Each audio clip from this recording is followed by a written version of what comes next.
Hey, Gav! Yo, bitch! What about excuse me? What was that?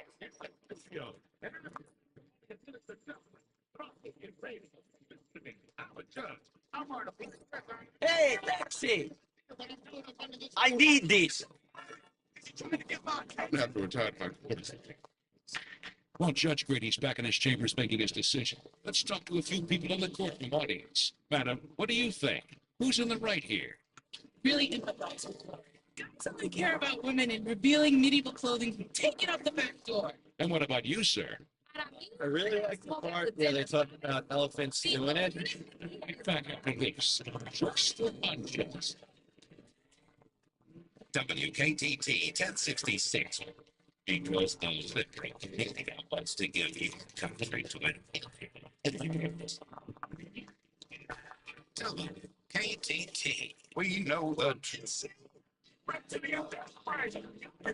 Just to luncheons. Judge Grady is coming back into the courtroom with his decision. Okay.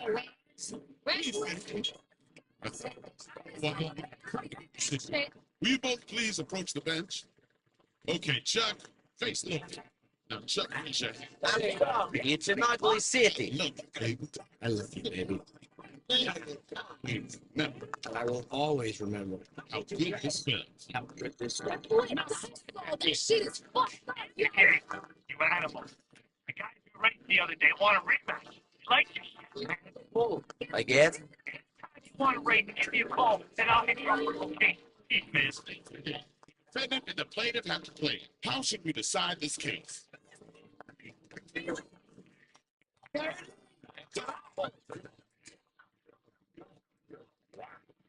Seems pretty unanimous. That's my kind of jury. We're gonna have to go with duel or no duel. Solving things the American way. You want to die? Listen with the wrong guy. Trying to give you the signal.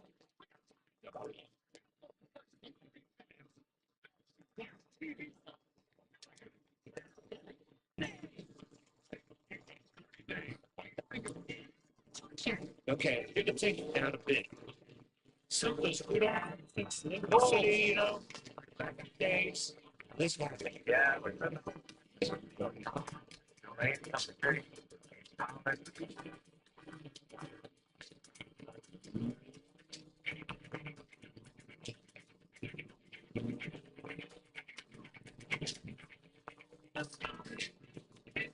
Yeah, it's there. Oh, dude, nice.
Dying here.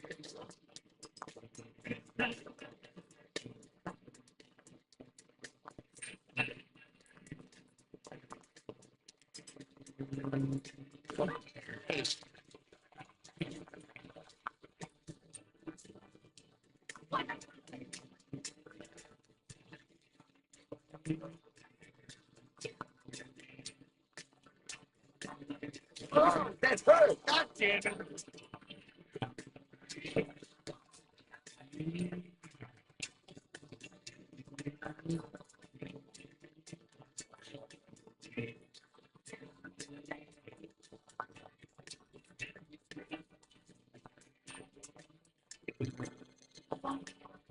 How'd the interview go? Is it done? Shit, something came up. I didn't make it.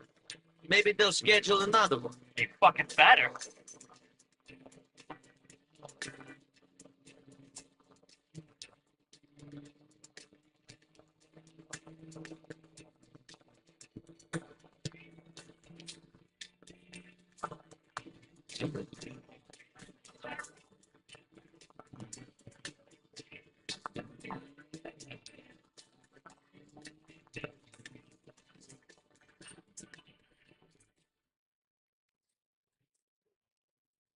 Coming to the Split Sides Comedy Club stage, give it up for Mr. Cat Williams.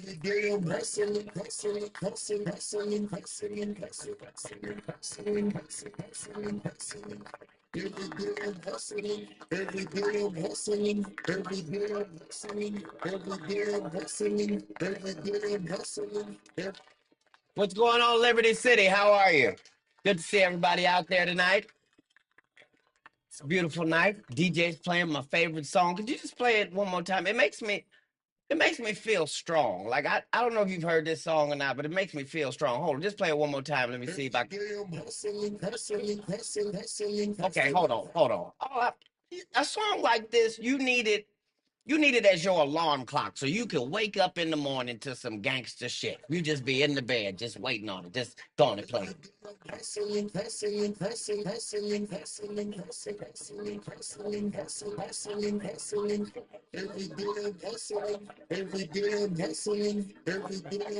Okay, don't play it again, sir. I'm just saying it's the shit. That's all I'm saying. The song is the shit. That's the national anthem for anybody who ever hustled at all. Even if you're a librarian, play that song in the library and see if it ain't the shit. You just be in the library, just minding your business. Just every day I'm hustling.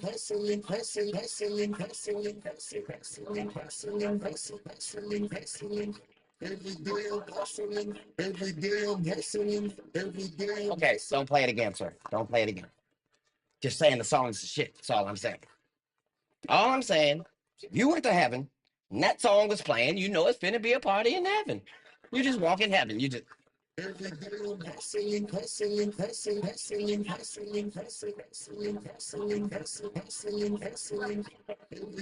stop it, sir. I said don't play it again. Just saying it's shit. Saying if you went to the grocery store and that song was playing, you buy everything in that bitch, knowing you ain't got 78 Liberty City dollars. You just in the store, just every day I'm hustling, hustling, hustling, hustling, hustling, hustling, hustling, hustling, hustling, hustling, hustling. Every day I'm hustling. Okay, sir. I said don't play it again. I'm just saying this shit. That's all I'm saying. Saying it's good for everything. Fellas, if you having a problem in your relationship, stop fucking your woman to slow songs. Tonight, try some special shit. Some shit you picked up from your friend Cat Williams. Fuck her to some gangster shit. Just as soon as it comes on, you just buy the bed. Just every day I'm hustling, hustling, hustling, hustling, hustling, hustling, hustling, hustling, hustling, hustling. Excuse me looking at you like this, like I gotta go to work in the morning. What the fuck is wrong with you? Just saying the song is a shit. Just saying. If you worked at Burger Shot, somebody came through the drive-thru and ordered a number 7. You looked around, nobody was in that bitch but you. If you could just put that song on the PA system, you'd be okay. You just in the Burger Shot, just every day I'm hustling, hustling, hustling, hustling, hustling, hustling, hustling, hustling, hustling, hustling, hustling.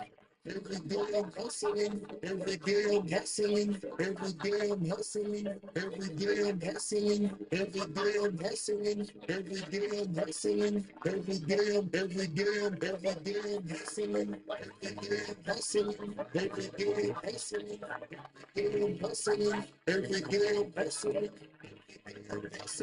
Every day I'm hustling, every day I'm hustling.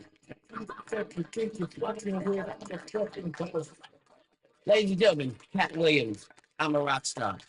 Liberty City, you know what it is. Thank you so much. I appreciate you.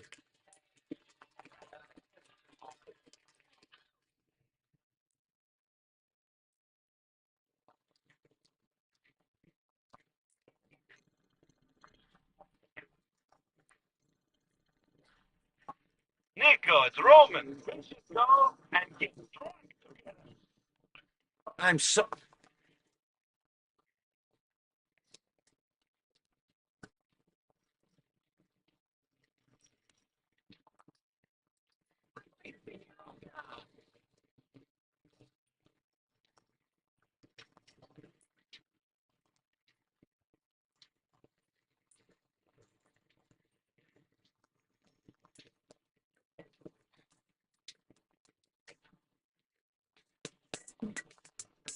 We're keeping it real here.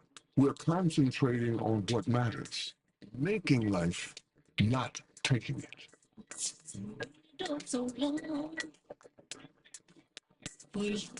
I'm gonna have to say, hey, if I shut down X, Y, or Z, I'm just, you know, there's a laundry list here, so I'd be listening to them all day.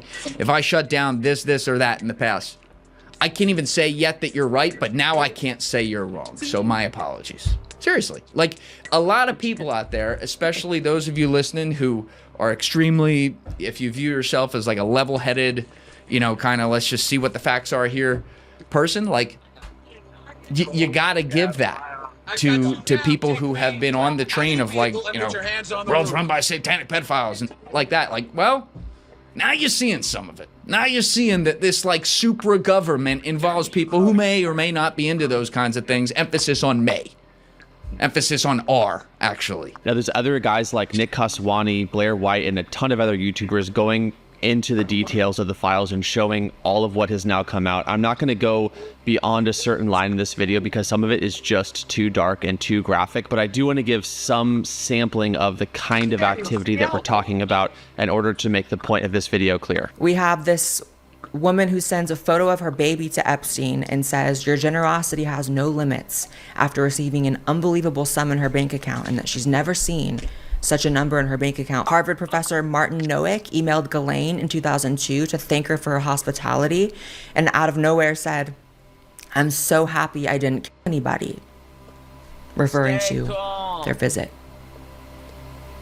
I'm glad you didn't either, but why was that ever on the table, right? The first shocking piece of evidence is the name of Epstein's bank account, which goes by the name Baal, the demon that the Bible mentions that demanded human sacrifice. The document states, please wire $11,438 from the above account to Baal, name Wachovia Bank, N.A. A very weird title to call your bank account, but given the fact that these are child monsters and children were sacrificed to this demon, it makes sense. The next document shows that Epstein was receiving torture videos from a redacted contact. Where are you? Are you okay? I loved the torture video. Just in that document alone raises so many concerning questions. Prince Andrew also tortured a victim and proceeded to have the victim unalived right after, with even photo evidence of the night that it happened. The document says, back in the 90s, Ghislaine Maxwell recruited a girl for a modeling career. Instead of modeling, she was sold as a slave for sex and torture. Prince Andrew was an accessory to her death as he her and me to force her murder. That's just absolutely disgusting. Nicki Minaj posted, just as the Epstein files were being released, with this tweet: your favorite artists have been practicing rituals in a satanic cult where they take babies from other countries and mutilate them and kill them as a form of a blood sacrifice to their god. You see, when their master is Satan, you must constantly shed blood, however the jig is up. People love to disregard this stuff. I think part of it is it's just too painful to hear. And then, of course, if you're an atheist or agnostic, you don't really have a lens to see this from. If you're a Christian who really knows your Bible, you know this is all biblical. This is all laid out. Joe Rogan, the most popular podcast in the world, has had on multiple guests over the past several weeks filling out details around this same subject matter. Yeah, there's all sorts. Did you see the thing in the Epstein files? Oh, yeah. Like those Epstein files. In fact, I can't believe that, like, everybody just kind of like, oh, okay, and they're moving on with their lives. Well, I think on in your normal people are waiting for a condensed version that lays out all the facts. It's the people that are, like, really interested in reading all the emails. I think the Luciferians cast a spell on the world. And, for real? Oh, absolutely. It's just like how vampires can't go into a house unless they're invited. They tell you, what's going on ahead of time. It's predictive programming. And once you say it out loud and you put it out there and make fun of it and do a little skit like Stephen Colbert did a little skit on his show where, oh, here's a baby. I'm going to take this baby and I'm going to give it to Moloch. And he goes into like a cloudy red, furnace and hands the baby over. And he's, oh, the baby's going to be fine. And they make a joke about it and the audience laughs. Okay, we're all now conditioned to it. And in fact, mundus vult decipi, ergo decipiatur. It's a long-known concept. And so in Latin, mundus vult decipi means the world wants to be deceived. Ergo decipiatur, therefore it is. We want to be deceived. We don't want to believe the horrors that are actually behind the veil. Well, I think with the Epstein files, people are, because of these emails that have been released, people are just now starting to be aware of the bizarreness of the code and some of the things, like the facts. Like, let's just talk about the sulfuric acid. So this was like right after he was indicted in 2018. Yeah, I got to get rid of some bodies. Yeah. How much did dissolve up some bodies? What did it say? He ordered 6 drums of sulfuric acid right away. Are you really worried about your reverse osmosis plant right after you get indicted? I feel like you're going to jail. It looks like a duck and it quacks like a duck. It's probably a duck. It's probably a duck. 330 gallons of sulfuric acid. It says this was the only documented purchase order for it. Well, I just don't think we really knew until we saw those files come out. Yeah. And then you go, oh, well, there's no denying it now. My position on it is completely shifted. I thought there's probably some really sick people that have an appetite for that, but I hadn't seen any real evidence for it until these files. And now I'm like, oh, this is demonic. This is clearly demonic. Okay, so thank you for saying that. I'm somebody who was raised a Christian and went to Bible school and that kind of stuff as a kid, in youth groups, and then growing up in Central Coast of California, let's say, veered in different ways.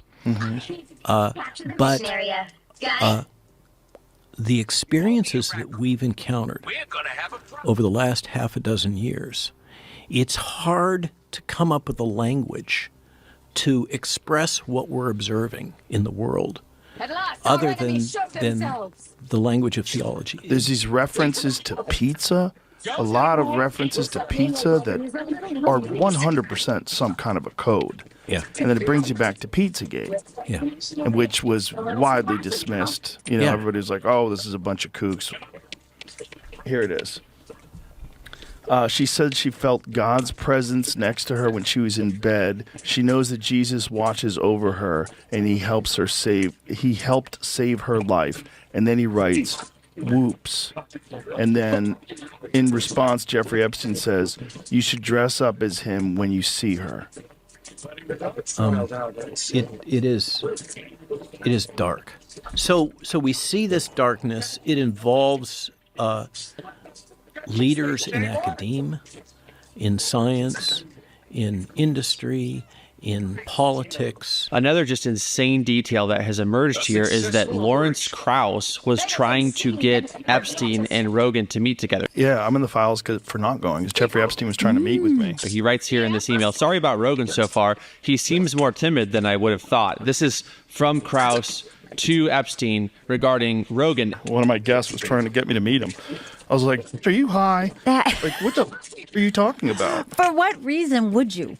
What would be... If I was a guy who was like sucking up to the rich and powerful. And what is so ironic about this to me is that this is the same Lawrence Krauss who, like, fairly recently debated Michael Jones of Inspiring Philosophy. And I kid you not, the title of this debate was Christianity or Secular Ethics, which is best for society. You cannot make this stuff up. A lion takes over a rival pride and kills the cubs of the rival he dethroned and impregnates to secure his own bloodline. Does this mean that it's okay for a stepfather to murder his stepson and that kid's mom in your worldview? Okay, what he says, a lion takes over a pride and kills the other one. Is it okay for them that? Look, okay, you know, I hate to do this. I just want to also mention, I got to hold you guys to about 60 seconds. The question is not good or bad. The question is what's natural. There's already hundreds of, probably thousands of victims who tell detailed, horrific, awful stories about ways that they were abused in the context of satanic ritual abuse. But like a global satanic religion? Oh yeah, dude. Have you gone down the satanic ritual abuse rabbit hole? It is so dark. So what I'm referring to specifically are survivors giving survivor testimony on video, hundreds and hundreds and hundreds of them. Like, not like one guy came forward and said this. Like, there are whole support networks for these people. Like, there are psychologists that specialize in satanic SRA victims, satanic ritual abuse. And because you have to like treat them in a whole different way than a regular abuse victim, because the level of depravity and disgusting, like literal torture of children, like literal. So think about Jeffrey Epstein's clientele, right? We know that that's real. You think right? Bill Clinton wanted to pay to watch it? No. Okay. I'm just saying, like, think this through as a thought experiment. Okay. If you have everything in the world and like lust and power, like addictions, anyone who's ever experienced any form of addiction, whether it's like to alcohol or to Adderall or to like porn or heroin, all those addictions kind of play on this sort of like this feeling, this like desire of like, oh, that just felt so good, and like whatever else is wrong in the world, like that's not wrong, and that's good. That's and they all kind of play on these same things. And powerful people, power, money, that lust for power, when turned towards the lusting and the greed, the darker side of power and money is inevitably an addiction as well in a lot of ways. And not everyone who's powerful and rich goes down that road, but clearly, like the Epstein clients do, like clearly they want children, like they want to do. And there are snuff films, like people pay on the internet right now to watch murder, like to watch these kinds of things, because there's inherently a devil in everyone. I think the way I see it is that there's an angel and a devil in all of us, and you can feed the good wolf or the bad wolf. And some people get addicted to feeding the bad wolf. And a lot of times in a capitalist society that incentivizes greed and lust, like it incentivizes a lot of our worst behaviors, that means that a lot of the worst people will rise to the top of that system. I still want you to face this evil head on and not try to obfuscate it, not try to say, oh, it's moral relativism, oh, it's just Epstein's genes that are causing him to do that. Like Krauss said, oh, yeah, under the secular humanist worldview, everything is matter in motion, everything is physics and chemistry, and really it's just our genes telling us what to do. In a sense, everything is deterministic.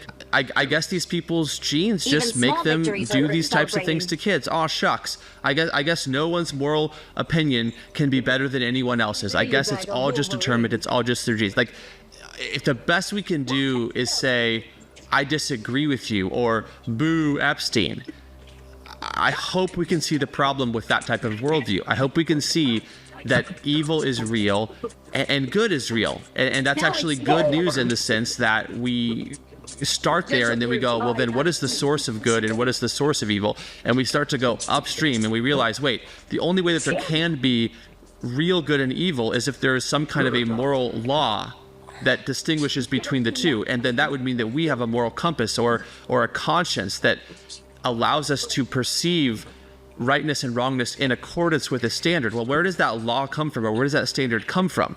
I hope that all of this can be a signpost for you to point you back to the moral law giver, who is God. God. Like, what are we comparing all of this Epstein stuff against in order to call it evil? This was the C.S. Lewis question. When we say this world is so cruel, this world is so unjust, this world is so rife with evil, what are we comparing this world against in order to measure that it's broken, in order to measure that it's crooked? Where do we get that idea of a straight line from to call these things crooked? Well, great question, C.S. Lewis. We need that question itself points to transcendence, points to a moral standard, points to a moral law giver, points back to God. I think this is an important moment of awareness of the world exterior, and an important moment to take stock of yourself and of your interior world. If you, for example, just to give one example, consume adult content, are you really aware of the backstory of that actress that you're looking at? Do you know whether or not that is a free person? I know that's a really heavy question to ask, but I think in light of all of this and seeing how broad and widespread these problems are, I think it's a very legitimate question to ask. I want to, first and foremost, I want you guys to see that Christ is the answer, that Christ is the only answer to the problem of evil. I also want you to, at the most practical level possible, be free from the things that so easily ensnare. So if you're a Christian, but you're still under some kind of captivity when it comes to lust, pray, read scripture, call upon the Lord, surround yourself in Christian community, confess your sins one to another to be. He turned it into a Christian social media app. That's crazy. I was like, bro, what is this video turning into, bro? That's so funny. I was like, wait, ad? A lot has to do with people passing away.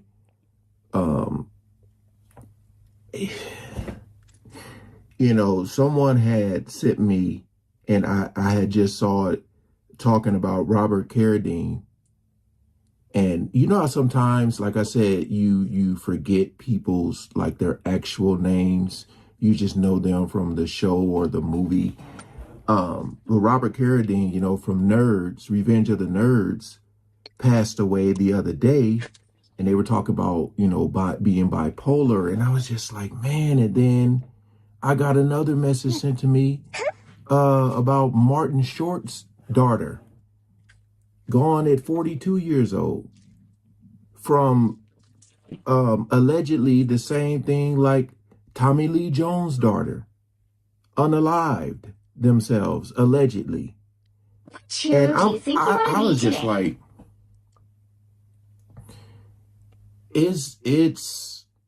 I know people pass away every day. I say this all the time. We all are going to go someday. I know this. Then they talk about death in threes, and it's been more than threes. Like, if you honestly look at January to where we are, February 25th, if you look at all the people that have passed away, I'm talking about celebrity. Again, people die every day, but I'm talking about these celebrities' deaths. And you don't want to sound like a conspiracy theorist because, you know, people be like, oh, you know, this and this, that and that. It is some dark, dark stuff it seems to be going on, man. I'm just keeping it real. Because, like, whenever I think of like celebrities, you know, the first thing in your mind you think about is like them having it all, right? Them having it all, being able to travel and do all these things, you know. I know there's some celebrities that you'll see in movies and they take a little break and they come back because they want to spend time with their family, watch their kids grow up, go to, you know, basketball, soccer, football, baseball, whatever games it is. You know, and you think about the kids like just having this luxury life, but a lot of them are struggling or suffering in silence. A lot of them are. But I don't know, man. I know I ain't tripping because I know y'all feel it too as far as the consistency in which this has been happening. You know, and a lot of these people, I mean, Robert Carradine was only 71 years old. You know, and all of us have, I'm pretty sure all of us have watched Revenge of the Nerds. All of those movies, great movies. And then Martin Short, I heard that, I don't know exactly when, but his wife had passed away as well. Battle starts in 5, and now his daughter. 4, 3, so it's just like, 2, 1. What is going on, man? To do is capture the mission area. Got it? I didn't want to react to the video of it. I just kind of wanted to talk about it. But I'm going to go in the comment section. A lot of people saying, dang, he was an amazing actor. May he rest in peace. Talking about David. I'm sorry, Robert Carradine. Yeah, man. Because they were saying somebody got into a car accident some years back. I don't know, man. I just feel like right now we are living in some wicked times, and it's hard to decipher and figure out like what the hell is going on, man. I'm looking at the comments on the Martin Short's daughter passing away. Says a lot of this going on lately. Yeah. Nobody can stand up against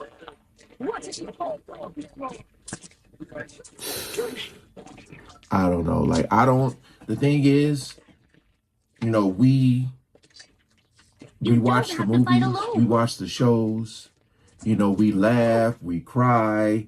All these feelings come about when you watch movies and all that. My side. But they're actors. So a lot of times, most of the times, we don't know what's going on in their personal life. You know, some of these people aren't even nowhere near what you see on screen. And some of them are. There's some people who play roles of a funny person, and then in real life, they may not be. And then you have the opposite. Someone may play like the villain, and then in real life, they're the nice guy. But you get used to what you see. So when you see stuff like this, the first thing you say was, damn, like what the hell was going on? I don't know, man. But again, thank you guys. You better go hunt. Because like, it's been videos I haven't even made of people. There was who was it? Jesse Jackson had passed away. Who else, man? I mean, if you go and type in actors who passed away this year, man, You will not be rid of me so insane. easily. It really is. I'm just hoping, like I said, there's nothing dark going on, but you just never know. Nowadays, you never know. we're living in some wicked times, man. I'll patch you up. Your team's capture progress has passed that point. Yeah, like it says actors who passed away in 2026. You have Catherine O'Hara, James Vanderbeek, T.K. Carter. A lot of y'all probably don't even know who T.K. Carter is. Eric Dane. You know, I was watching him. Of course, everybody knows him from Grey's Anatomy, but the show I used to watch was The Last Ship. Kiana Underwood, Robert Duvall, Jesse Jackson. Then you had Robert Carradine, Damon Wilson, Bob Weir. Was that John Forte, Victoria Jones, Bud Cort, Valentino, Tom Noonan. I mean, some of these people I don't even know who they are, but like, this is just in 2026, man. This list is long, but it's a lot of people who I've never even heard of. But I don't know, man. Do y'all feel like something? It's just something. I mean, life is always gonna life, you know. But I don't know, man. Definitely seem like so easily. something strange is going on. I don't know. But appreciate you guys coming over and letting me know. All right, peace out.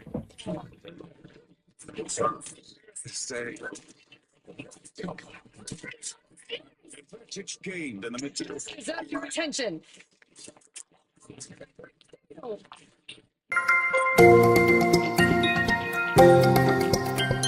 Congressman Massey and I went to the Department of Justice to read the unredacted Epstein files.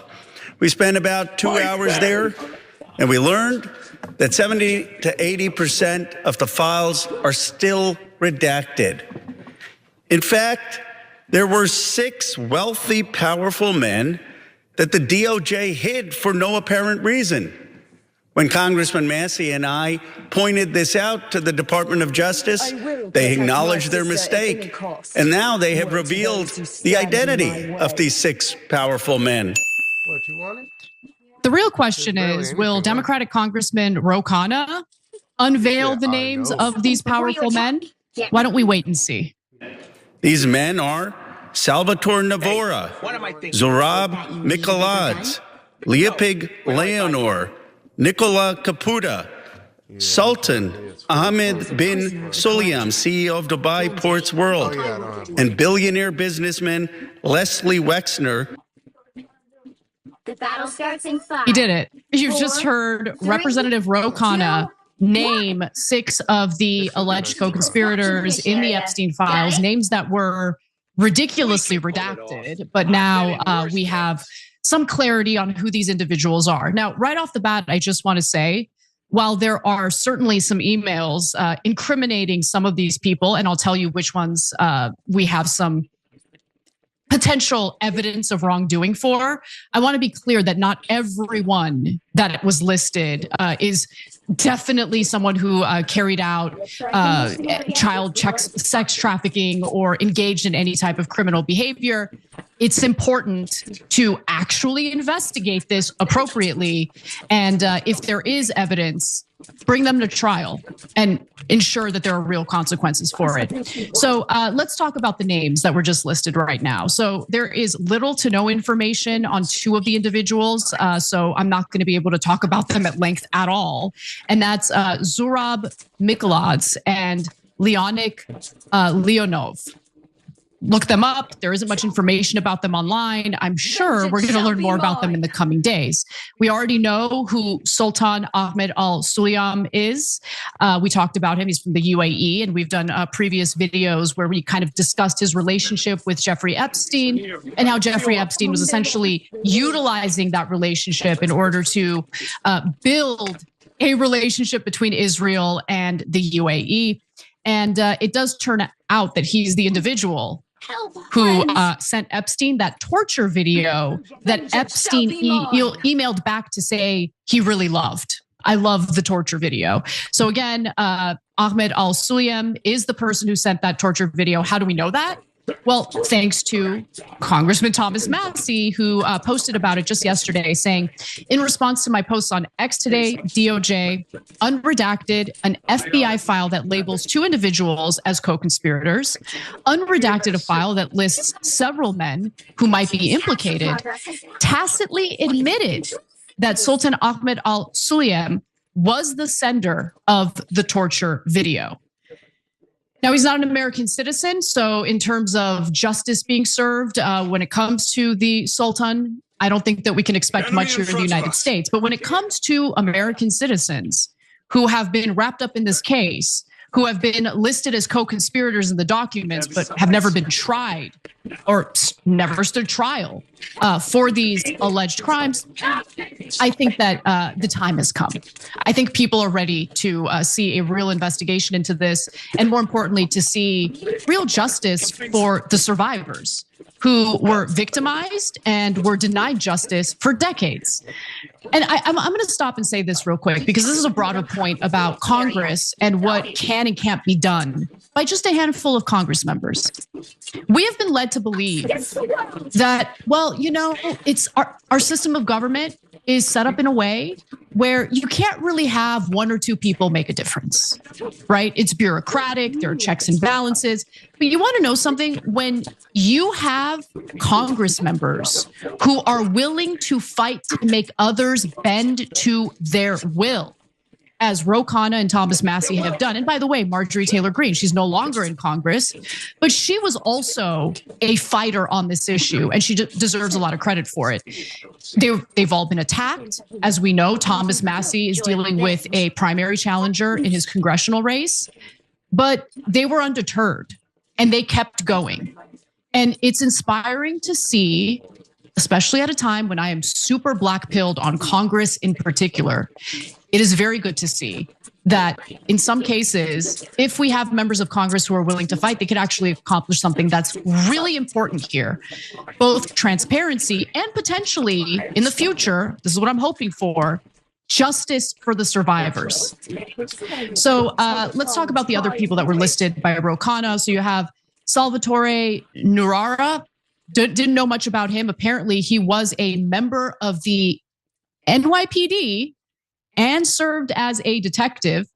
He was previously investigated in connection with an escort service through though that investigation apparently had nothing to do with Epstein. It was just a different type of escort investigation that he was facing.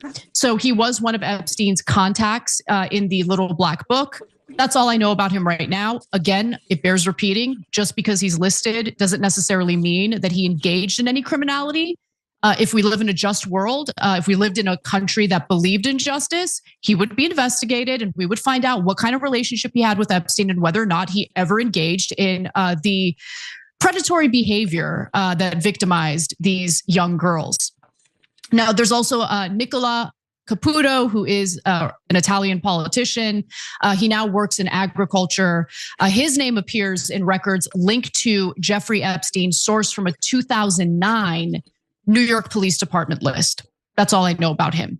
So I'm not going to speculate. We're going to wait and see if there will be any investigation into these individuals. But at least some of those redacted names have now been unredacted thanks to the pressure campaign implemented by Ro Khanna and Thomas Massie. So that leaves Les Wexner, the former Victoria's Secret CEO, who we've been hearing a lot about, we've been talking about on the show. You know that moment right before you launch something new, that pit in your stomach? I remember when I started TYT, I thought to myself, what if no one watches? What if we run out of money tomorrow? It was scary. Stuck or have a question in the process. Their award-winning 24/7 support is there with expert advice. And the best part, that iconic purple shop pay button. It's why Shopify has the best converting checkout on the planet. Less abandoned carts. Why did they redact it? And here is Congressman Massey, describing the fight he had with Deputy Attorney General Todd Blanche about the fact that Wexner's name was redacted in the files and how Massey ultimately won the battle. Take a look. I'd like to hear his take on the redaction of the CEO who's listed as a co-conspirator in the 2019 child sex trafficking case. So can I ask you, because, and I want to ask you if this is the same person, Todd Blanche also said about that tonight that the document you're citing there has victim names in it. Correct. To say that's why there are redactions. He said, we have just unredacted Les Wexner's name from this document, but his name already appears in the file thousands of other times. And he says the Justice Department is hiding nothing. Is that the retired CEO that you're referencing? It is. He unredacted it after I found it. That's a problem. And I'm glad they've admitted they made a mistake by redacting that. So you're saying it was redacted when you went in there today, and after you tweeted that, they unredacted it? Correct. Look, I don't know if it was a mistake. I wouldn't really give this administration the benefit of the doubt when it comes to the Epstein files, especially because of the fact that they've been engaged in this cover up from the very beginning. Trump wanted people to forget about it, stop talking about it, don't ask me about it. I don't want to release the files. And it was, again, that pressure campaign implemented by Marjorie Taylor Greene, Ro Khanna, Thomas Massey, that ultimately led to Trump bending to their will. But in releasing the Epstein files, as we know, the first tranche was heavily redacted. And the second tranche was both heavily redacted and had questionable redactions. Not just the fact that they were redacting the names of the alleged, co-conspirators, but also because of the fact that they did not redact the names of the survivors. They did not redact the names of the survivors. Also, another thing that was very clear to me is they wanted to redact Donald Trump's name anywhere they could find it. And there was this one strange redaction in an email where the DON in the word don't was redacted.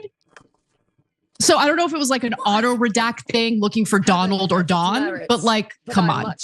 So anyway, you could tell where the priorities were when it came to the way these documents were redacted. But I'm glad that we're getting, again, more clarity on what's happening here and who these alleged co-conspirators are. Now, congressional lawmakers were able to pour through some of those unredacted Epstein files beginning yesterday. And what's been kind of incredible to see is how their whole demeanor is and how they react to reporters' questions as they are leaving the halls of Congress after like reading those unredacted Epstein files. So let's actually start with my favorite reaction, which is Republican Congresswoman Lauren Boebert. Take a look at this. Congresswoman, are you among the members who got to see the unredacted files today? Yes, I saw some of them, not all of them, obviously. And I'll be going back tomorrow to see more. Any reaction on what you've seen so far? I think that there's folks who are definitely implicated and co-conspirators. And, I don't think everyone there that was talking about underage girls being trafficked are victims. Got it. And do you support any clemency for Ghislaine Maxwell? She was saying that she I do not. Okay. I think Ghislaine Maxwell should get more time, and she should definitely be in a harsher prison than what she's in. It's absolutely disgusting. There isn't much I agree with Lauren Boebert on, but I definitely agree with everything she said there, especially at the end when she was asked about Ghislaine Maxwell and whether or not she should be granted clemency. Ghislaine Maxwell is a disgusting liar. She has lied under oath. There is no use to hear from her, to hear her testimony. I don't trust that she will tell the truth. And the idea that she would trade testimony for clemency is laughable to me, and hopefully that never happens.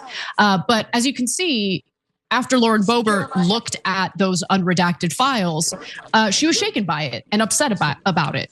And if that isn't enough to convince you that there are some shady files there that Lauren Boebert just saw, I will turn your attention to another Republican lawmaker, a Republican lawmaker who apparently, and I can't believe she admitted this on the record, didn't think the Epstein thing was really a big deal and was kind of annoyed by it. Okay, kind of didn't know why people were so focused on, the fact that there was a pedophile ring victimizing American minors, and also obviously potentially doing the same with minors from other countries as well. So I turned to GOP Senator Cynthia Loomis. She's from Wyoming. Here's what she had to say after viewing the unredacted Epstein files. Well, initially, my reaction to all this was, I don't care. I don't know what the big deal is. But now, I see what the big deal is, and it was worth investigating. And the members of Congress that have been pushing this were not wrong. No, they were not wrong. You didn't care? You didn't care. Look, there's a possibility that maybe she just had absolutely no curiosity about the Epstein story whatsoever, and she kept her head in the sand. But I just feel that as a public servant in this country, the bare minimum is to have a modicum of concern about the vulnerable in your country. And underage people, vulnerable. Elderly people, vulnerable. In this case, in this context, obviously the people being preyed upon are minors. And the idea that she's like, I don't really care. What's the big deal? But I give her credit for being honest about how she originally felt about this situation. I certainly would have a little bit more self-awareness and maybe not incriminate myself that way, right? But nonetheless, at least she looked at the files and now has come to the right conclusion, which is this is a big deal. This is a huge scandal. It's a huge scandal that is implicating some of the most powerful, wealthy people, not only in our own country, but across the globe. I mean, there is a reckoning in the UK right now. I wish there was more of a reckoning here in the United States. Hopefully we will get there. It's very depressing that we haven't gotten there yet. But for the first time ever, I have a little bit of hope that things might end up the way they're supposed to be. There might actually be justice. And the only reason why I think that is because we have like a handful of lawmakers who are fired up about this, and they're going to keep pushing. And I love to see it. Now, as Congressman Jamie Raskin noted yesterday after viewing the unredacted files, well, they showed evidence of victims as young as 9. As young as 9. So my mind wanders back to Batya Ungar-Sargon on CNN's Abby Phillips show and how she didn't feel that the Epstein files really taught us anything new. You know, no real evidence of criminality here. Okay.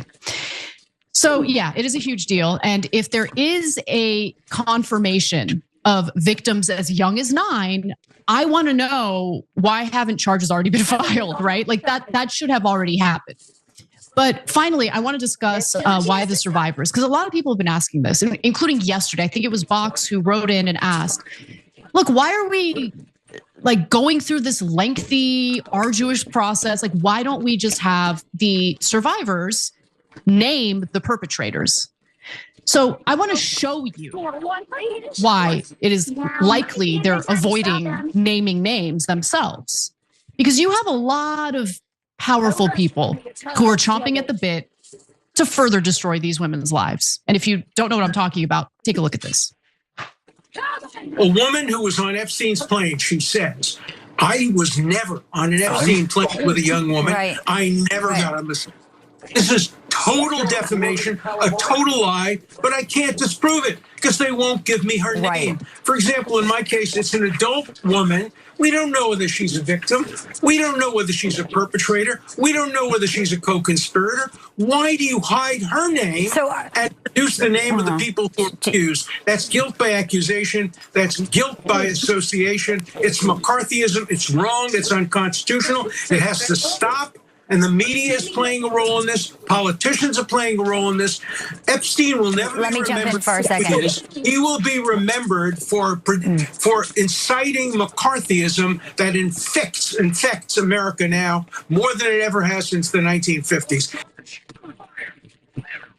So I want to turn to Congresswoman Marjorie Taylor Greene because I think she understands really well why it is that women who have survived the Epstein scandal would not want to come out and name the perpetrators.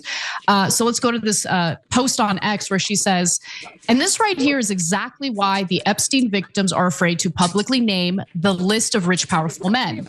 They will get sued, bankrupt, and silenced. releasing all of the Epstein files reveals the truth about everyone.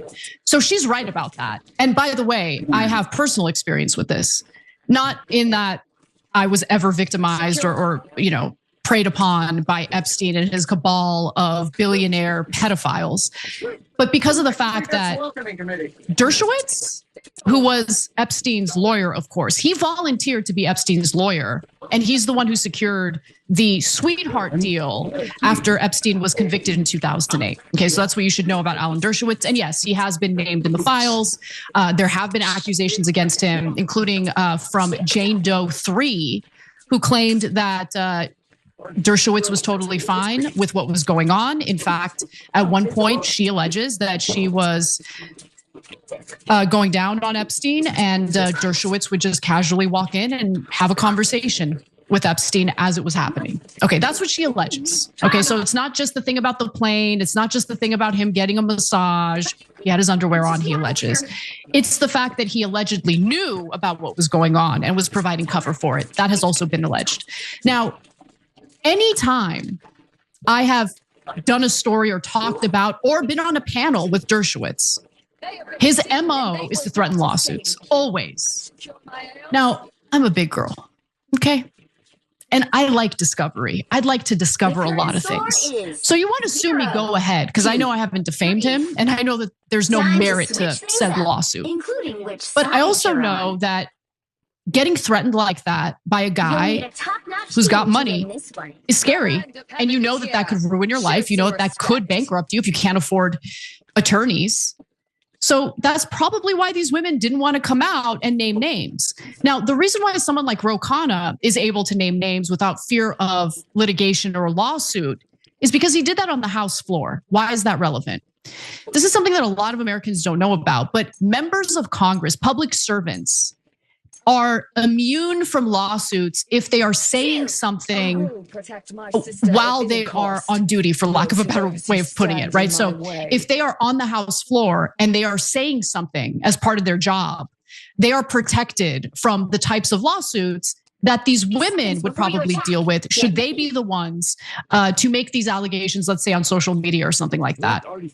So that immunity is really important. And if you watch some of the interviews that Thomas Massie has done on cable news, he holds things a little closer to the chest, but when he's on the House floor, he's fiery and he feels free to speak about what's actually going on. And that's because he's got extra protection as a public servant doing his job as a member of Congress. Every time you ring the bell below, an angel gets a swing. Totally not true, but it does keep you updated on our live shows. Every time you ring the bell below, an angel gets a swings. Totally not true, but it does keep you updated on our live shows.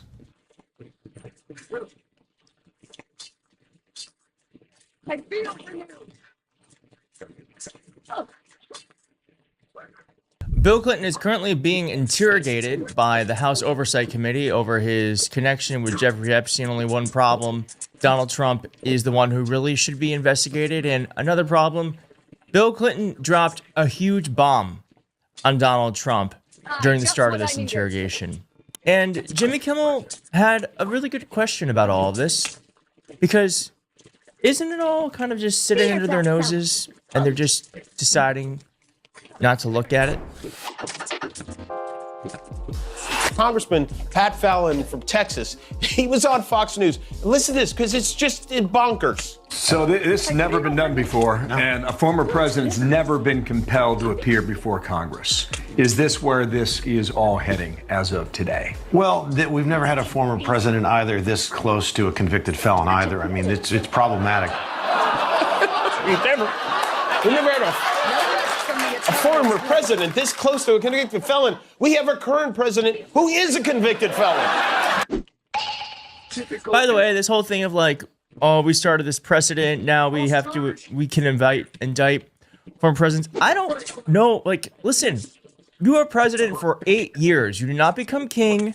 You are not prince. You are not sultan. You do not become God on earth. You are a president who is supposed to serve the American people for 8 years, and then when that's done, you become a normal citizen. And by the way, it shouldn't afford you any other protections or either certainly any other legal protections than any other American citizen. So I don't like this whole thing of like, this is a bad precedent. Like, who cares?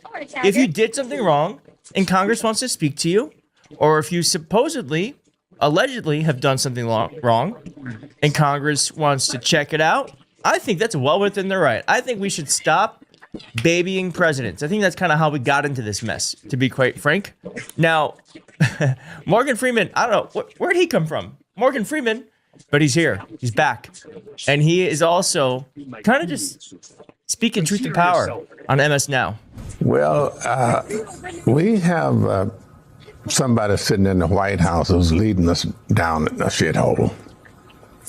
I can't personally understand how a convicted felon, 34 felonious, is that word? Counts of wrongdoing gets to be president. How do you do that? I mean, you say, well, he was camped. I don't care. That ruling went down before he stepped into the Oval Office. So it just doesn't make sense to me. Well, we have somebody sitting in the White House who's leading us down a shithole. I can't, it just doesn't make sense to me. None of it makes sense to me either. And I don't think it's supposed to. I don't think it's supposed to. In fact, if it made sense, I would be worried. I'd be worried. Now, what is not making sense either is the fact that they're interrogating the Clintons, and Bill Clinton is currently being asked questions about Epstein. Now, I actually, as I said, I'm not against this. I think this is exactly what they should be doing if they feel like there is any sort of evidence and any sort of information they can get from someone, regardless of who they are and what they've done in the past. Like, a former president does not have immunity from being held accountable to us, the people. But it does feel like they want to talk to everyone but Donald Trump, who, by the way, is probably the one who has the most information about Jeffrey Epstein. Here's what Clinton said. Bill Clinton, not Hillary Clinton, who was interrogated yesterday. Before we start, I have to get personal. You made Hillary come in. She had nothing to do with Jeffrey Epstein, nothing. She has no memory of ever meeting him. She neither traveled with him nor visited any of his properties. Whether you subpoenaed 10 people or 10,000, including her, was simply not right.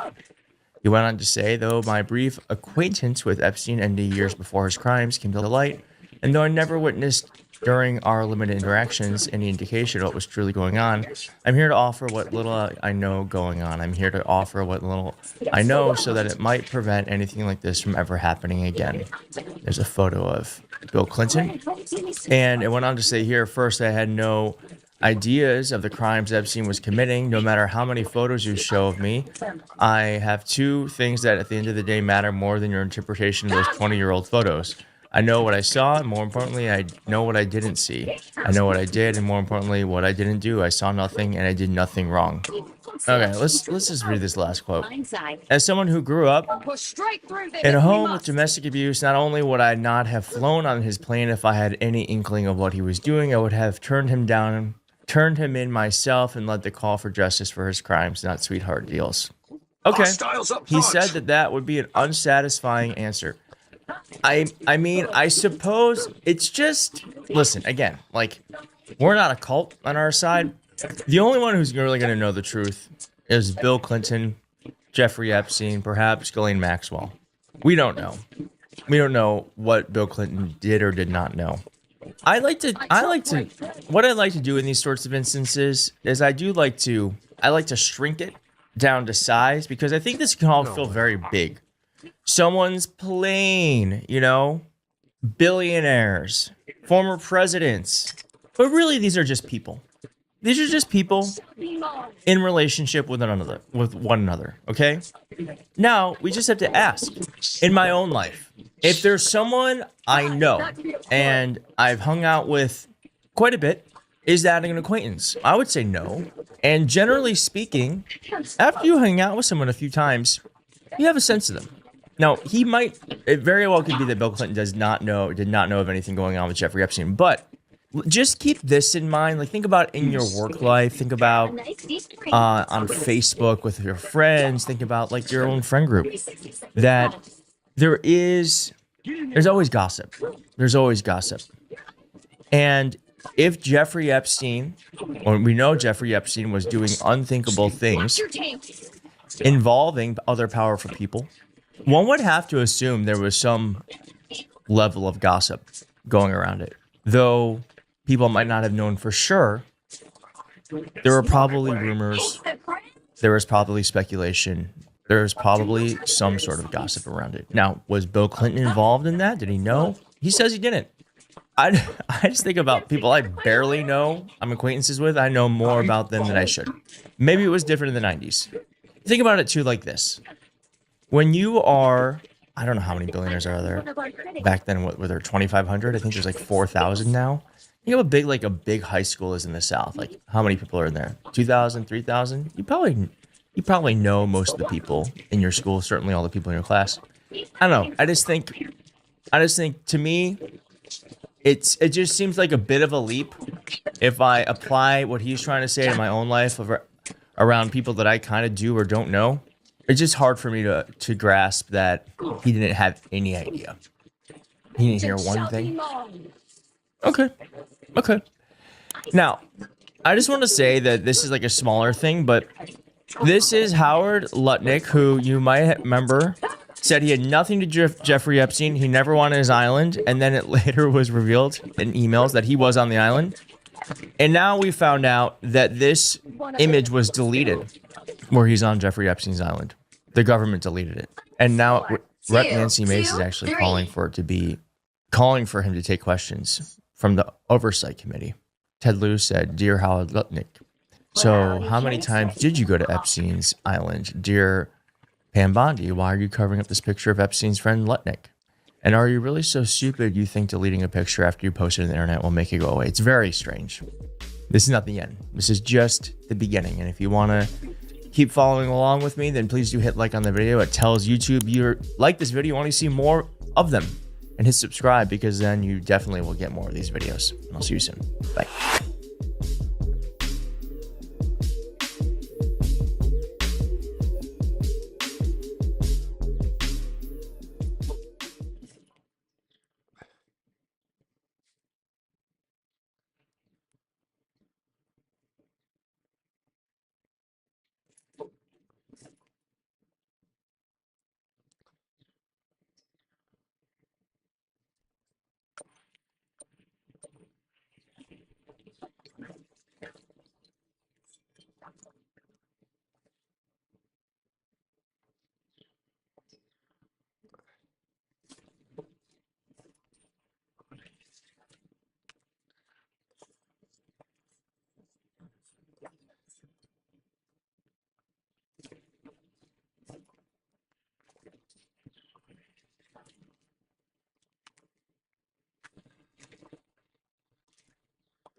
Which hero do you think you want to be today?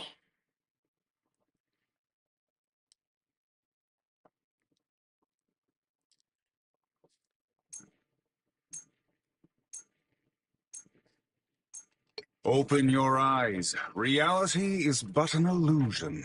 Now, who am I gonna banish from this match?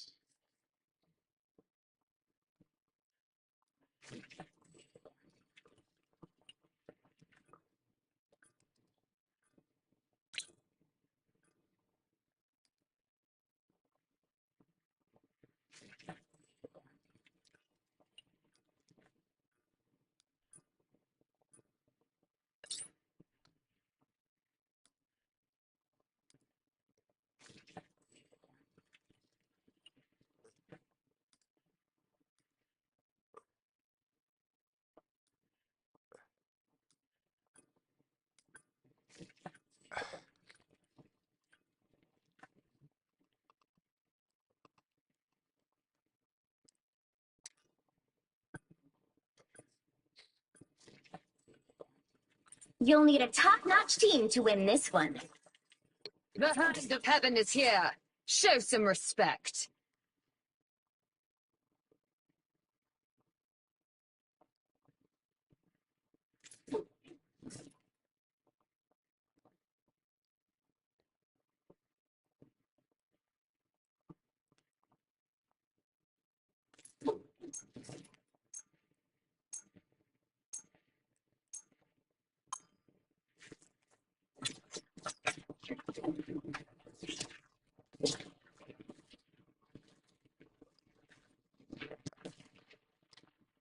Round one. I will protect my sister at any cost. 30 seconds before you attack. Stand Get in ready. the way. Ah, my dear sweet Susan Stover. It's Richards, Leomore, as you are well aware. Perhaps the two of us have been brought together here for a greater purpose. Wow. Are your motivations always as transparent as I am? The battle starts in 5, 4, 3, 2, 1.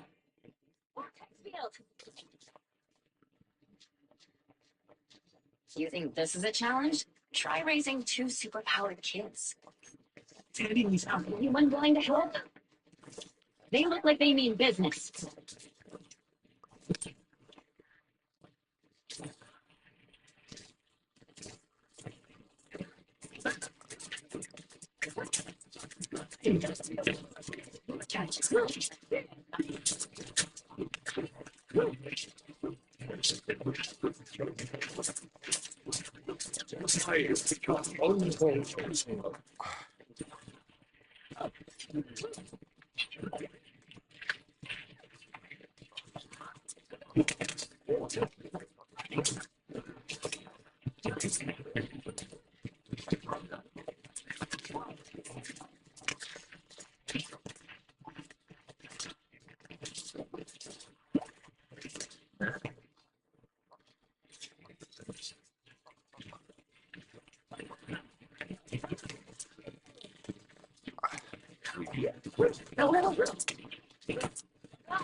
I'm an open target.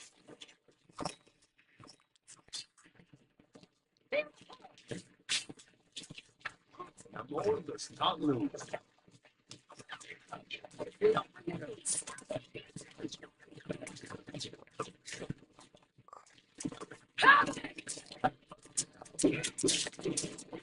Your part, I suppose.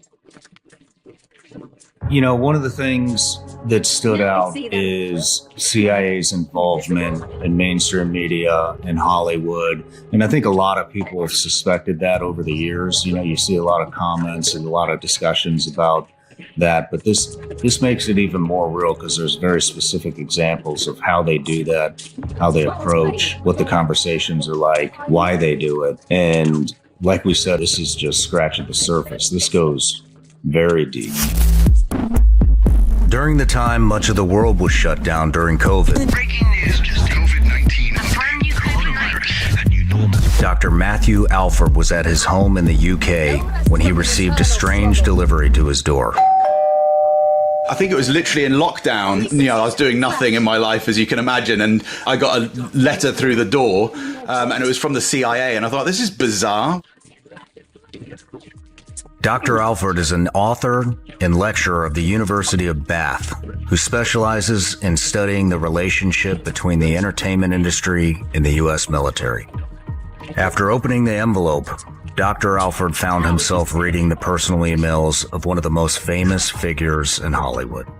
Oh, why have I got a letter from the CIA? And why am I reading all of Ben Affleck's emails? Then he remembered, 8 years prior to receiving the letter, he'd filed a Freedom of Information Act request, seeking to find out if the CIA had secretly worked on the 2012 film Argo. In the movie, which was also directed by Ben Affleck, Affleck plays a real-life CIA operative named Tony Mendez. In 1979, Mendez was part of an elaborate plot to evacuate 6 U.S. diplomats from Iran. It's on you to protect yourself. That's why we trust and personally use Aura, today's sponsor. Aura does all the heavy lifting to keep you safe online. They take action against these data brokers and companies who are selling your personal information. Going after them directly, you don't have to lift a finger. Aura handles it. But that's not all. Here's where it gets even more serious. Aura doesn't just stop there. They continuously monitor the dark web for any trace of your personal data. If they find your information floating around in places it shouldn't be, Aura will alert you immediately. They'll let you know fast if anyone is trying to use that data to access your credit accounts or even drain bank accounts. And if the worst happens to you, Aura has you covered.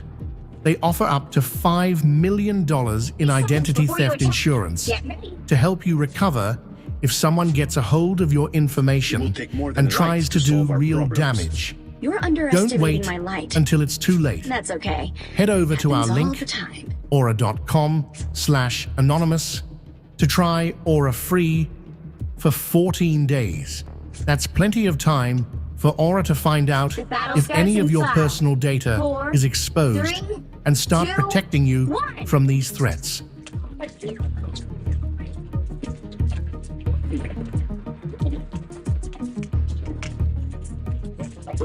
After the United States Embassy in Tehran was taken over by Iranian Islamists, though 66 members of the embassy staff were taken hostage, 6 managed to evade capture and escape to the homes of the Canadian embassy officers. The CIA needed to figure out a way to get them out of the country while they hid with the Canadian embassy staff. Mendez's plan involved infiltrating the country by posing as Hollywood producers who wanted to film a big-budget movie in Iran. I got an idea. They're a Canadian film crew for a science fiction movie. I fly into Tehran. We all fly out together as a film crew. I need you to help me make a fake movie. So you want to come to Hollywood and act like a big shot without actually doing anything? Yeah. You'll fit right in. Though the film was a hit and won an Academy Award for Best Picture, some critics were quick to point out the liberties Affleck seemed to take with the story of what actually happened. Many critics noted how the Hollywood film version seemed to inflate the role the CIA played in the rescue. The Canadian magazine Maclean's wrote, "The movie rewrites history at Canada's expense, making Hollywood and the CIA the saga's heroic saviors, while Canadian Ambassador Ken Taylor is demoted to a kindly concierge." In response to the criticism, in later versions of the film, Affleck would change the on-screen postscript text to read, The involvement of the CIA complemented efforts of the Canadian Embassy to free the 6 held in Tehran. To this day, the story stands as an enduring model of international cooperation between governments. And now a brief message from our sponsors.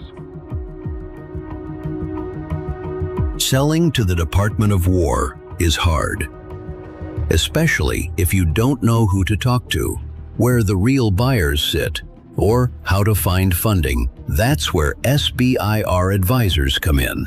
They help you find the right buyers, find the money, and write winning proposals so you can get on the right contract fast. Their team of veterans are dedicated to getting great tech into the hands of our warfighters, and they've helped small businesses like yours win millions. If you're serious about selling to the military, go to SBIRadvisors.com, and if you mention PSYOP, you'll get your first month free.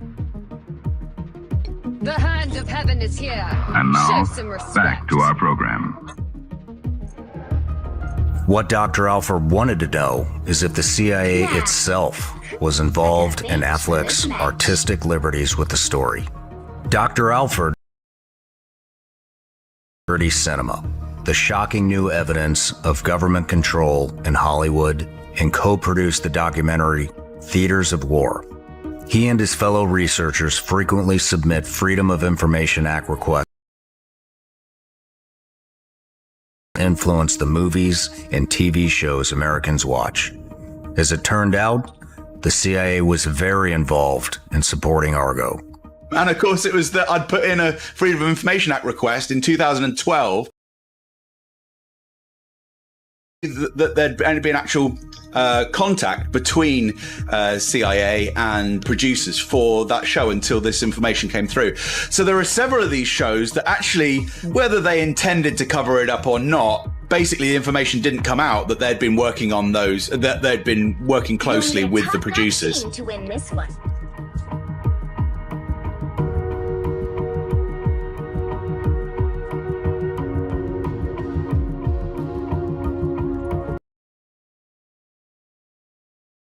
And, in many cases, the changes that the CIA and military branches were making to major blockbusters and TV shows weren't just minor tweaks to characters for accuracy. What Dr. Alford and his colleagues have uncovered is that in many cases, the military directly oversees key elements of mainstream. Visited the CIA headquarters to meet with key figures there in the lead up to the movie. However, document film at the Langley campus was only given after several script reviews by the CIA. Emails between officials, a quote, good news. In an interview with The Guardian leading up to the movie, Affleck acknowledged the primary similarity between what his job as a Hollywood director is and what the CIA does. One of the themes of Argo is about storytelling and how powerful it is, from political theater to the way we kind of communicate to our children, to the way that we inspire. The clandestine services are both spend most of their time convincing people that something that's not true is in fact true. He also added this half-joking observation. I think probably Hollywood is full, and we just don't know it. And I wouldn't be surprised at all to discover that, this was extremely common. But Affleck was already familiar with what it was like to work. Previously worked with them on the Jack Ryan film, The Sum of All Fears. His former wife, Jennifer Gardner, starred in the TV show Alias, where she played a super spy. The series was supported by producers on it. Garner would even be featured in a recruitment video for future spies. I'm Jennifer Garner. I play a CIA officer on the ABC TV series Alias. In the real world, the CIA serves as our country's first line of defense in the American citizen and seek a challenging, rewarding career where you can make a difference in the world and here at home. Contact the agency. But what Matthew Alford and his colleagues have discovered is the connections go deeper than most in the public can imagine. The US military has worked with Hollywood producers for about 110. The military has long seen value in being able to affect how they are portrayed on screen. My soul is not yours to claim.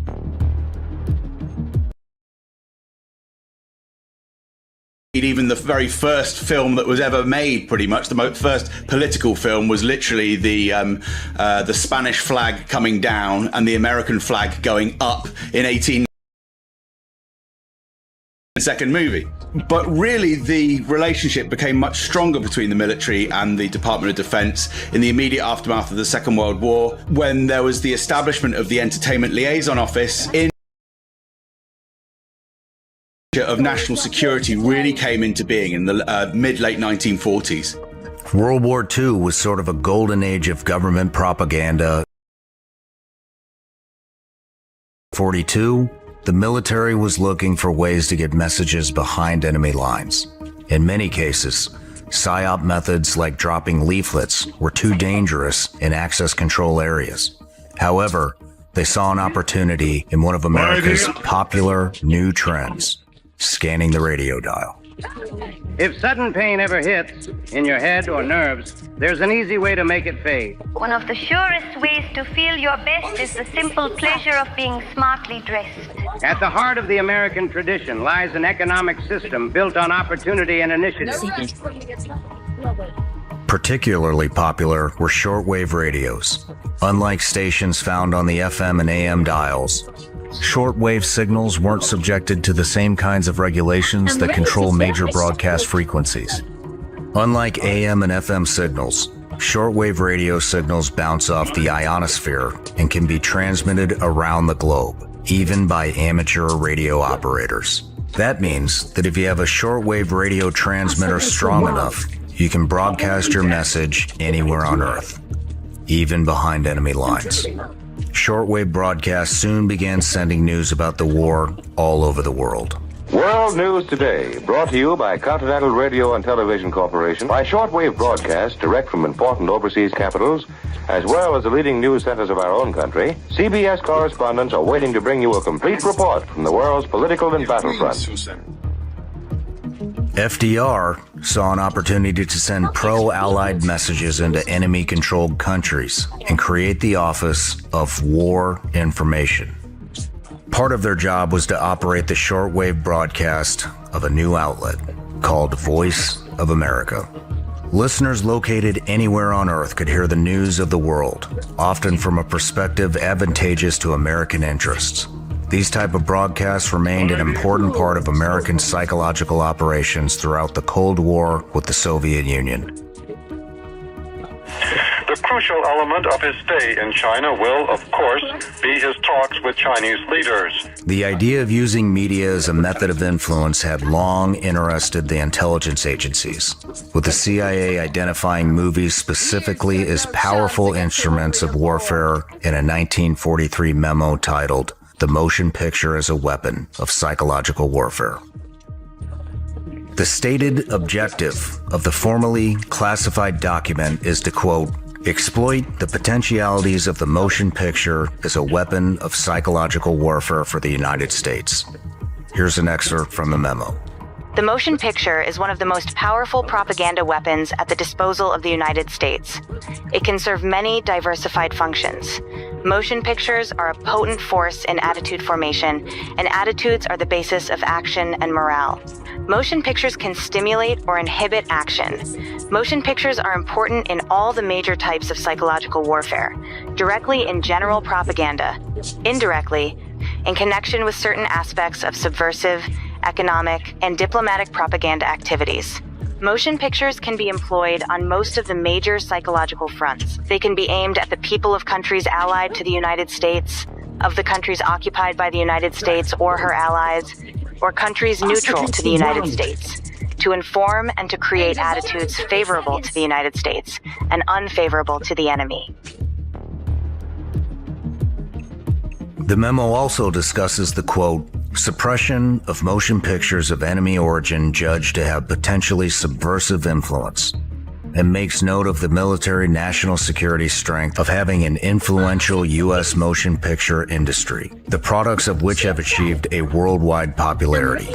Domestically, even the White House began to support movies, not just news outlets like it was doing overseas through Voice of America broadcasts, which drummed up support for its geopolitical agenda.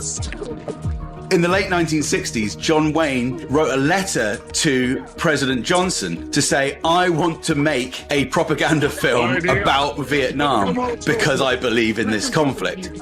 Lyndon Johnson said, fine, you have whatever you want to do that. They made the film Green Berets. The film was not received well by critics. If you've ever seen it, it literally ends with John Wayne with his arm around a little Vietnamese kid walking off into the sunset with him saying, hey, this you little lad, this is what it's all about, fighting for democracy and like walking off into the sunset. The film is not subtle about its thoughts about the Vietnam War, like in this scene in which soldiers answer questions from reporters critical of America's involvement. Let me put it in terms we all can understand. If this same thing happened here in the United States, every mayor in every city would be murdered. Every teacher that you ever known would be tortured and killed. Every professor you ever heard of every governor, every senator, every member of the House of Representatives and their combined families, all would be tortured and killed, and the like number kidnapped. But in spite of this, there's always some little fella out there willing to stand up and take the place of those who've been decimated. They need us, Miss Sutton, and they want us. The CIA, however, took a more behind-the-scenes approach to using movies for its own geopolitical purposes. Their involvement in Hollywood remains clandestine and, in most cases, unofficial. A series of letters were found in the Eisenhower Presidential Library that would later show correspondence between an executive at Paramount Pictures in 1953 named Luigi Loroschi and a CIA officer only known as Owen. That demonstrated just how linked the agency was with major studios. Some of the discussions in the letters revolved around how characters should be presented to favor perceptions about American dignity, particularly in their interactions with foreigners in films. Some projects were killed off entirely for geopolitical purposes, like this one called Gringo. Loroschi's letter reads, "A comedy vehicle for Bob Hope involving Mexico, bandits, etc. Very funny but very offensive south of the border idea has been killed, done by a U.S. company with a U.S. comedian. It would be most injurious to our Latin American interests." Another letter notes this creative change the studio made to a character in a film Paramount was developing. "We have planted the background for the female lead, so wherever the story goes, at least this will have a chance of remaining as an integral part. The girl is now no longer an American girl of dubious virtue, but a nice foreign girl. Whatever she did in her past was because she was on the run after the commies took over the country, which until then had been a very nice place to live in. Not quite as blunt and corny as this, but in essence, this will be the idea."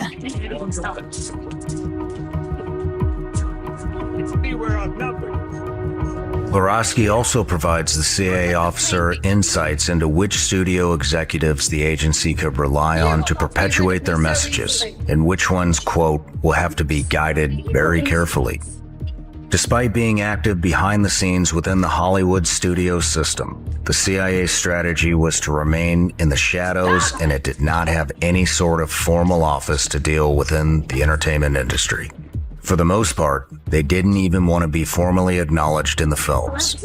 The less people knew about them and their real role in Hollywood, the better. They only wanted any sort of acknowledgement as an organization if it meant helping the institution to survive.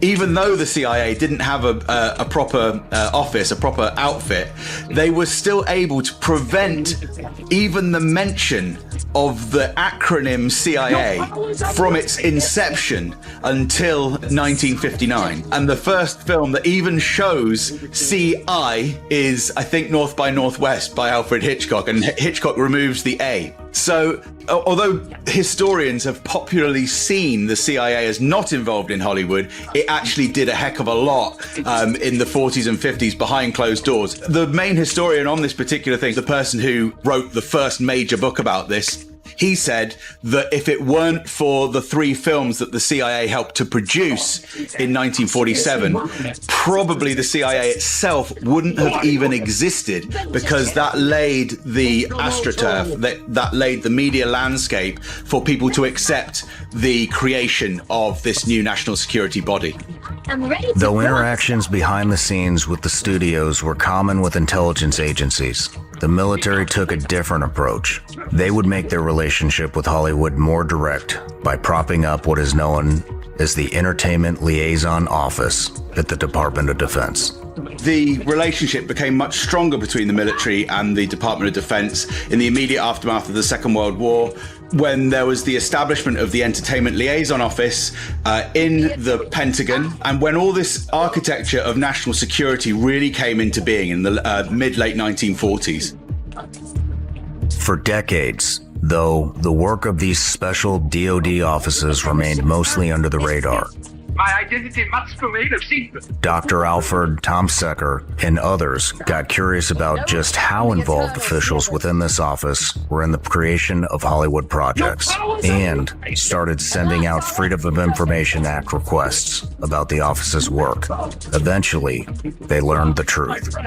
In some cases, like the one involving envelopes of Affleck's emails, it would take years to get any response to the requests. But once they started to finally get them in, they made some surprising revelations. Until recently, the past decade or so, when I was first looking into this in the early 21st century, I accepted the consensus opinion from just a very tiny handful of people who were vaguely working on it, that there were perhaps a couple of hundred films that had been affected over that sort of 100 years of Hollywood by the Department of Defense or the US military. That was very inaccurate. It was also misleading. We were being deliberately misled by the historians involved and by the Department of Defense. In fact, there have been several thousand products by now which have been impacted by the Department of Defense, as well as various other arms of the national security apparatus, including the CIA, Homeland Security, FBI, and so on.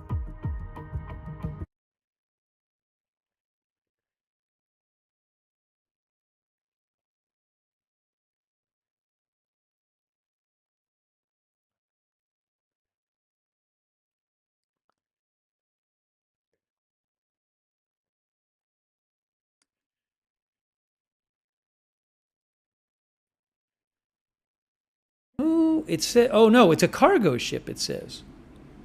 It says Pilot Khayyam, but it's called General Cargo Ship. It says it's moving at 6 knots. But it's not that big, so I think maybe that's it. I'll show you in a second.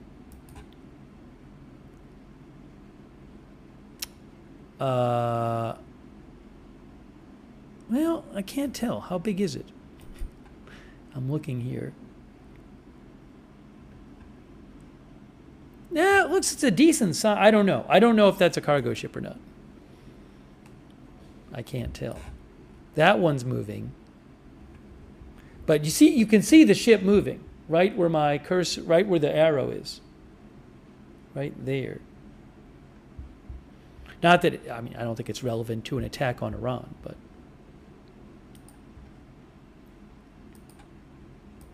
The other ship is, that they say is moving is, well, it's like a tanker ship too.